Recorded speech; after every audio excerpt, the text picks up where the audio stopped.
of course you have come back hungry." "Why then, I do consider myself rather so, master," was the answer. The lad had a remarkable manner of standing sideways as he spoke, and thrusting his head forward over his shoulder, as if he could not get at his voice without that accompanying action. I think he would have amused one anywhere, but the child's exquisite enjoyment of his oddity, and the relief it was to find that there was something she associated with merriment in a place that appeared so unsuited to her, were quite irresistible. It was a great point, too, that Kit himself was flattered by the sensation he created, and, after several efforts to preserve his gravity, burst into a loud roar, and so stood with his mouth wide open and his eyes nearly shut, laughing violently.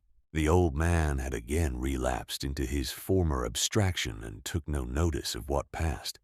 But I remarked that when her laugh was over, the child's bright eyes were dim with tears, called forth by the fullness of heart with which she welcomed her uncouth favorite after the little anxiety of the night.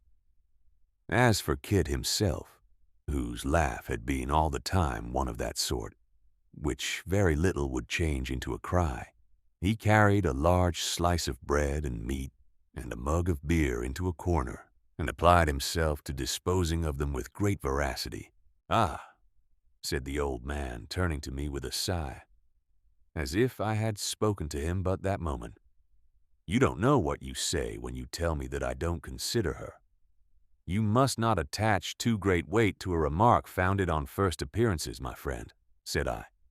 "No," returned the old man thoughtfully, "no. Come hither, Nell." The little girl hastened from her seat and put her arm about his neck. "Do I love thee, Nell?" said he. "Say, do I love thee, Nell, or no?" The child only answered by her caresses, and laid her head upon his breast. "Why dost thou sob?" said the grandfather, pressing her closer to him and glancing towards me. "Is it because thou know'st I love thee, and dost not like that I should seem to doubt it by my question? Well, well, then let us say I love thee dearly." "Indeed, indeed you do," replied the child with great earnestness. "Kit knows you do." Kit, who in dispatching his bread and meat had been swallowing 2/3 of his knife at every mouthful with the coolness of a juggler, stopped short in his operations on being thus appealed to, and bawled, "Nobody isn't such a fool as to say he doesn't," after which he incapacitated himself for further conversation by taking a most prodigious sandwich at one bite.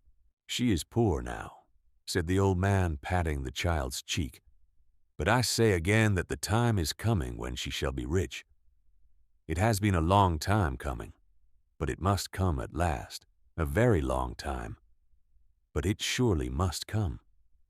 It has come to other men who do nothing but waste and riot. When will it come to me?" "I am very happy as I am, grandfather," said the child. "Tush, tush," returned the old man. "Thou dost not know. How shouldest thou?" Then he muttered again between his teeth, "The time must come. I am very sure it must. It will be all the better for coming late." And then he sighed and fell into his former musing state, and still holding the child between his knees appeared to be insensible to everything around him. By this time, it wanted but a few minutes of midnight, and I rose to go, which recalled him to himself. "One moment, sir," he said. "Now, Kit, near midnight, boy, and you still here. Get home, and be true to your time in the morning, for there's work to do. Good night. There, bid him good night, Nell, and let him be gone." "Good night, Kit," said the child, her eyes lighting up with merriment and kindness. "Good night, Miss Nell," returned the boy. "And thank this gentleman," interposed the old man, "but for whose care I might have lost my little girl tonight." "No, no, master," said Kit. "That won't do, that won't." "What do you mean?" cried the old man. "I'd have found her, master," said Kit. "I'd have found her. I'll bet that I'd find her if she was above ground, I would. As quick as anybody, master." "Ha!" Ha ha ha ha! Once more opening his mouth and shutting his eyes, and laughing like a stentor, Kit gradually backed to the door and roared himself out. Free of the room, the boy was not slow in taking his departure. When he had gone and the child was occupied in clearing the table, the old man said, "I haven't seemed to thank you, sir, for what you have done tonight.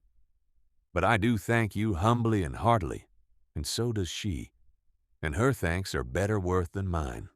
I should be sorry that you went away and thought I was unmindful of your goodness or careless of her." "I am not indeed. I was sure of that," I said, from what I had seen. "But," I added, "may I ask you a question?" "Aye, sir," replied the old man. "What is it?" "This delicate child," said I, "with so much beauty and intelligence, has she nobody to care for her but you? Has she no other companion or adviser?" "No," he returned, looking anxiously in my face. "No, and she wants no other." "But are you not fearful," said I, "that you may misunderstand a charge so tender? I'm sure you mean well. But are you quite certain that you know how to execute such a trust as this? I am an old man like you, and I am actuated by an old man's concern in all that is young and promising. Do you not think that what I have seen of you and this little creature tonight must have an interest not wholly free from pain?" "Sir," rejoined the old man after a moment's silence, "I have no right to feel hurt at what you say.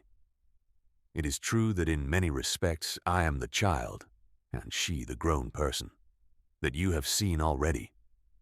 But waking or sleeping, by night or day, in sickness or health, she is the one object of my care. And if you knew of how much care, you would look on me with different eyes. You would indeed. Ah, it's a weary life for an old man, a weary, weary life.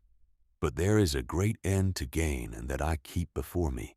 Seeing that he was in a state of excitement and impatience, I turned to put on an outer coat which I had thrown off on entering the room, purposing to say no more. I was surprised to see the child standing patiently by with a cloak upon her arm, and in her hand a hat and stick. "Those are not mine, my dear," said I. "No," returned the child, "they are grandfather's." "But he isn't going out tonight." "Oh, yes, he is," said the child with a smile. "And what becomes of you, my pretty one?" "Me? I stay here, of course. I always do." I looked in astonishment toward the old man, but he was, or feigned to be, busied in the arrangement of his dress. From him I looked back to the slight, gentle figure of the child. Alone, in that gloomy place all the long, dreary night.